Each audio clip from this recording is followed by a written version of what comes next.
Quando se revelou a Bartolomeu Dias e a seus homens a forma da costa sul da África, inclinando-se a nordeste na direção do nascente, no início de 1488, deu-se partida a revoluções científicas, técnicas, botânicas, artísticas, políticas e comerciais que fariam a humanidade avançar nos 500 anos posteriores mais do que avançara nos 100 mil anos precedentes. Grande parte dos historiadores de Portugal e da Lures considera tal feito o mais decisivo fato histórico entre todos. Os economistas são da mesma opinião, pois os ganhos decorrentes de colocar as mais diversas culturas da Terra em contato umas com as outras em curto espaço de tempo são de uma altura sem par. Mas por que Bartolomeu Dias e não Colombo, Vasco da Gama ou Cabral?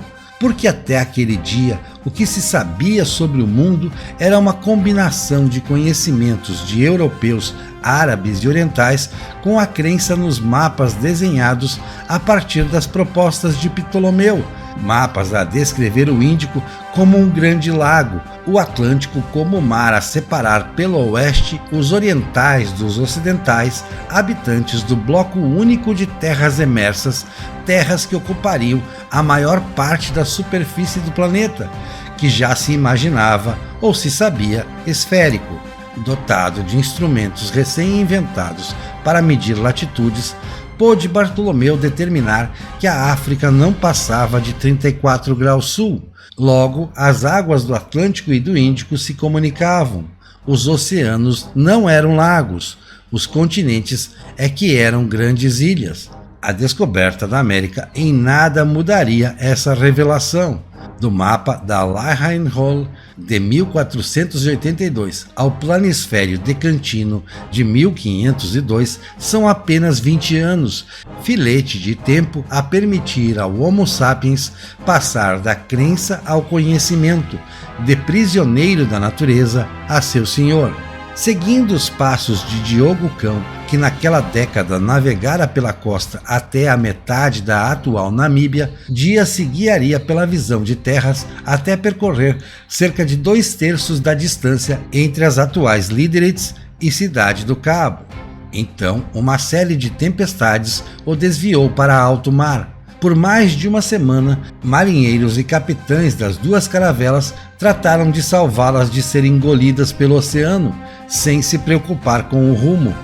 Quando o tempo se acalma, Bartolomeu Dias se descobre a 37 graus de latitude sul, em que faz frio mesmo na primavera. Decide navegar na direção nordeste, confiado na palavra de seu rei de que ultrapassara o continente e poderia ser o primeiro homem a contorná-lo.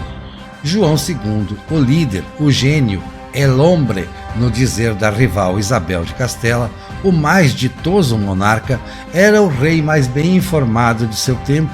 Contava com tecnologia naval que mesmo no século XXI não se consegue reproduzir sua perfeição, que ingleses e holandeses levariam 100 anos para conseguir imitar. Empregou recursos próprios e de particulares, nacionais e estrangeiros, numa obsessão: chegar à Índia pelo contornar a África. Por cruel injustiça, não viveria para saber que Vasco da Gama, 10 anos depois, atingiria a assombrosa meta. João II não recompensou Bartolomeu Dias pelo feito de 1488, o culpou por não passar do rio que batizou do Infante, atual Great Fish, África do Sul. O navegador o queria e poderia mesmo ter seguido o rumo e singrado o Índico a seu gosto, mas cedeu a um motim dos subalternos, homens que não poderiam fazer ideia de estarem a participar da mais reluzente página da história universal.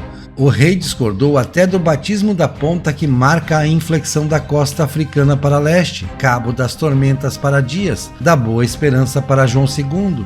Nisso, afinal, o tempo lhe daria razão. Bartolomeu Dias, depois piloto da frota de Cabral, que tocou o Brasil em 1500 a caminho da Índia, morreu num naufrágio em ponto tragicamente próximo ao sul da África, naquele mesmo ano.